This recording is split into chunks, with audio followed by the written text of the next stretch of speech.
శుభకరం కార్యక్రమానికి స్వాగతం.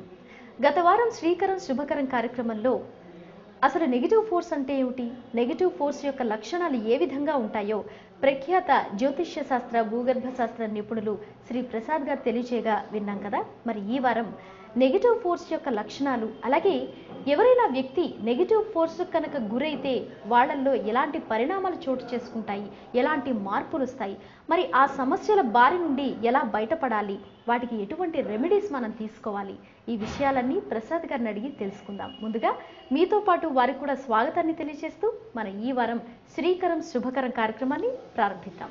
నమస్కారం ప్రసాద్ గారు. శ్రీకరం శుభకరం కార్యక్రమానికి స్వాగతం అండి. సో గత వారం మన కార్యక్రమంలో మీరు నెగిటివ్ ఫోర్స్ అంటే ఏమిటో, దాని లక్షణాలు ఏ విధంగా ఉంటాయో, అలాగే దానివల్ల ఒక మనిషి ఏ విధమైనటువంటి పరిణామాలు చెందుతాయో ఒక మనిషిలో, అవన్నీ కూడా చాలా చక్కగా వివరించాయి.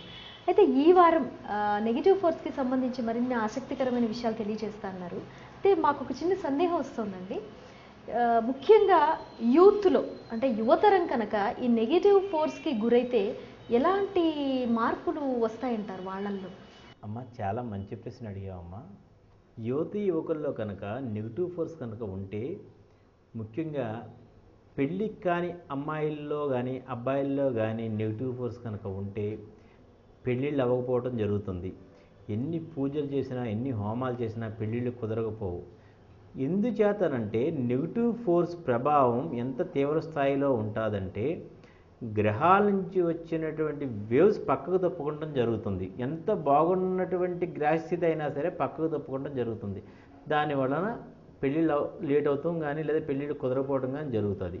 చదువుకుంటున్న అబ్బాయిల్లో కానీ అమ్మాయిల్లో కానీ నెగిటివ్ ఫోర్స్ ఉంటే చదువులో రాణింపు అనేది ఉండదు. అంటే అప్పుడు దాకా ఫస్ట్ క్లాస్లో పాస్ అయిన వాళ్ళు మీడియం రేంజ్కి వచ్చేస్తానికి అవకాశం ఎక్కువగా ఉంది. యువతీ యువకుల్లో ఉద్యోగ ప్రయత్నాలు, నెగిటివ్ ఫోర్స్ ఉన్నవాళ్ళు ఉద్యోగ ప్రయత్నాలు చేస్తుంటే ఆ ఉద్యోగం నోటి దాకా వచ్చి పోవటం జరుగుతుంది. దీని అంతటికీ కారణం నెగిటివ్ ఫోర్స్ అమ్మ. చాలా చక్కగా వివరించారు ప్రసాద్ గారు. మీరు యువతరం గురించి చెప్తుంటే నాకు ఇంకొక చిన్న సందేహం కూడా వస్తుందండి.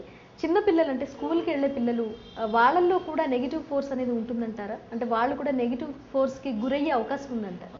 ఉందమ్మా. అయితే చిన్నపిల్లల్లో కనుక స్కూల్కి చిన్నపిల్లలు అంటే 1వ క్లాస్ కానీ యూకేజీ కానీ ఎల్కేజీ కానీ చదువుతున్న పిల్లలు అప్పుడు దాకా ఒక 3 months 4 months బాగానే వెళ్ళారు స్కూల్కి. తర్వాత మరాన్ చేస్తారు, స్కూల్కి వెళ్ళనని ఏడుస్తూ ఉంటారు, స్కూల్ నుంచి వచ్చేస్తుంది జరుగుతుంది. దానికి కారణం ఏమిటి అంటే నెగిటివ్ ఫోర్సు. మీరు ఇలాంటివి వచ్చినప్పుడు మన చిన్నపిల్లలు అయితే మీరు ఆ చిన్నపిల్లడికి సాయంత్రం సమయంలో ఒక కొబ్బరికాయని కనుక దిష్టిగా తీసి బయట కొట్టివేసినట్లయితే ఆ నెగిటివ్ ఫోర్స్ అనేది బయటికి వెళ్ళిపోవడం జరుగుతుంది, మళ్ళీ యథాస్థితిగా స్కూల్కి వెళ్ళటం జరుగుతుంది.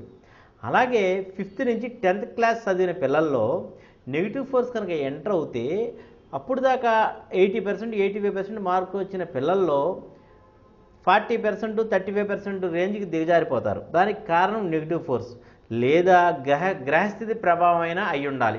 గ్రహస్థితులు బాగుండి ఈ పిల్లల్లో కనుక చదువు తగ్గిపోతుంటే మీరు నెగిటివ్ ఫోర్స్ కారణం కావచ్చు. ఫస్ట్ మీరు పిల్లల్లో నెగిటివ్ ఫోర్స్ ఉందా లేదా టెస్ట్ చేసుకుని దానికి తగిన రెమెడీ చేసుకుంటే మళ్ళీ పిల్లలు సాధారణ స్థితికి చేరుకోవడానికి ఆస్కారం ఉంది.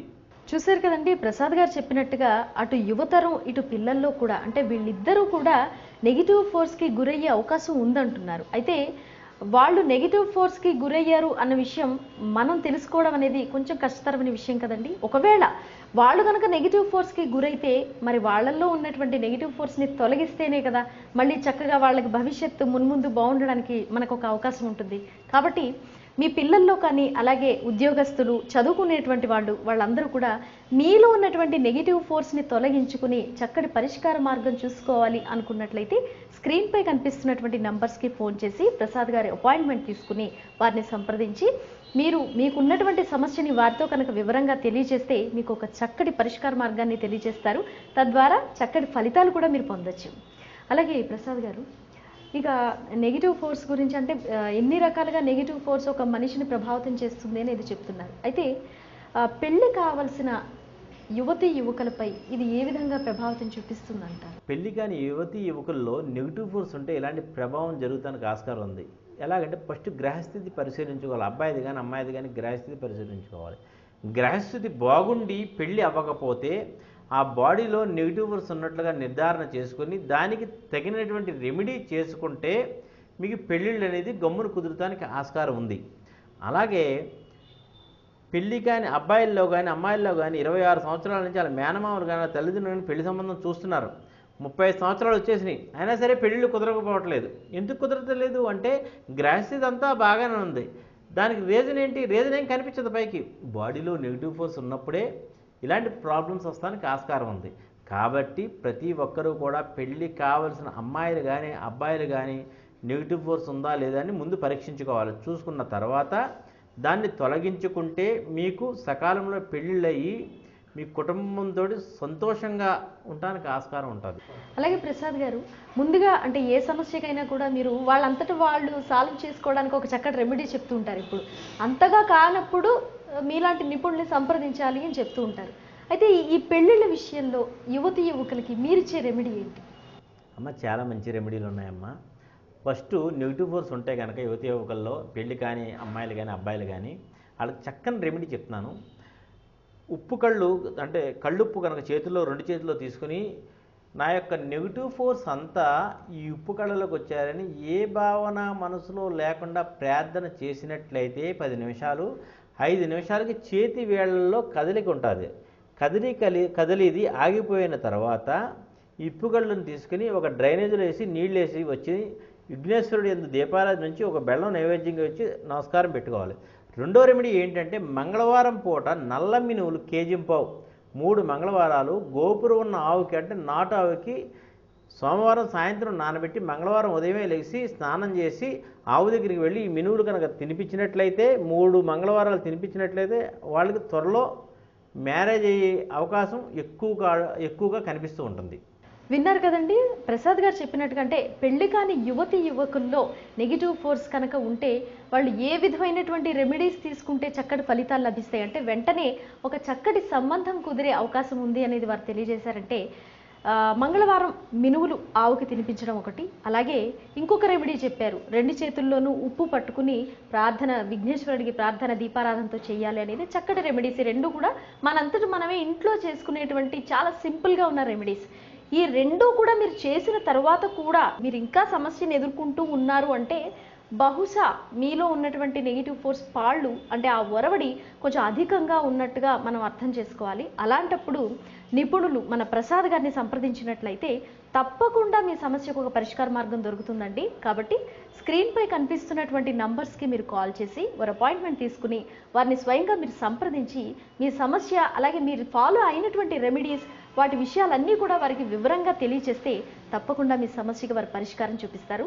డెఫినెట్గా మీ అమ్మాయికి కానీ అబ్బాయికి కానీ చక్కటి సంబంధం తొందరలోనే కుదురుతుంది.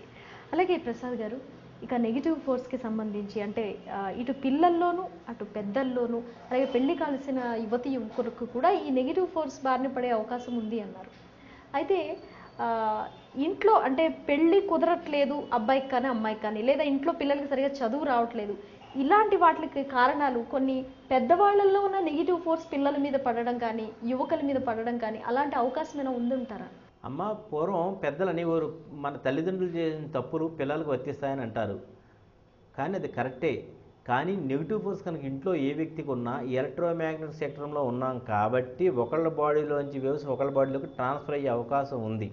కాబట్టి ఆ ఇంట్లో కుటుంబ సభ్యుల్లో ఎవరికీ నెగిటివ్ ఫోర్స్ లేకుండా ఫస్ట్ చూసుకునవలెను.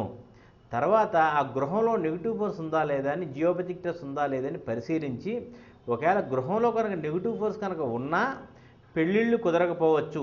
అప్పుడు మీరు నేను చెప్పిన రెమెడీ కనుక చేసుకున్నట్లయితే మీకు సకాలంలో పెళ్ళయ్యి సుఖ సంతోషాలతోటి జీవించడానికి ఆస్కారం ఉంది. శ్రీకరం శుభకరం కార్యక్రమంలో మీరు ప్రతి వారం కూడా ప్రేక్షకులకి ఒక చక్కటి నజరాన ఒక చిట్కాలు చెప్తూ వస్తున్నారు.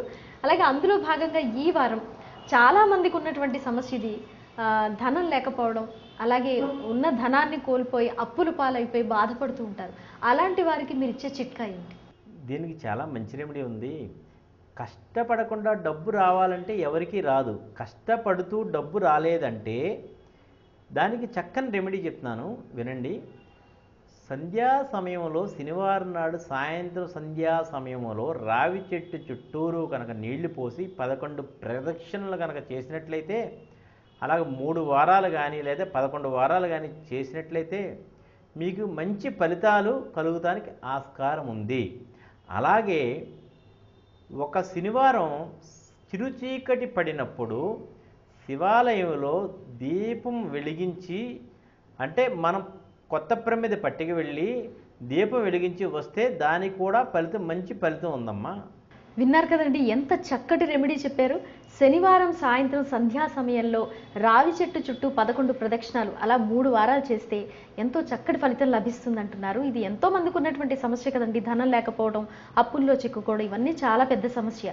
అలాగే శివాలయంలో దీపారాధన చేసినట్లయితే దానికి కూడా చక్కటి ఫలితం ఉంటుందని చెప్తున్నారు. కాబట్టి ఈ రెమెడీస్ మీరంతా కూడా తప్పకుండా ఫాలో అవుతారని, చక్కటి ఫలితాలను మీరు అందిపుచ్చుకుంటారని ఆశిద్దాం. అలాగే కార్యక్రమంలో ఇప్పుడు ఒక చిన్న విరామం తీసుకుని మరి నెగిటివ్ ఫోర్స్కి సంబంధించిన మరిన్ని ఆసక్తికరమైన విషయాల్ని తెలుసుకుందాం.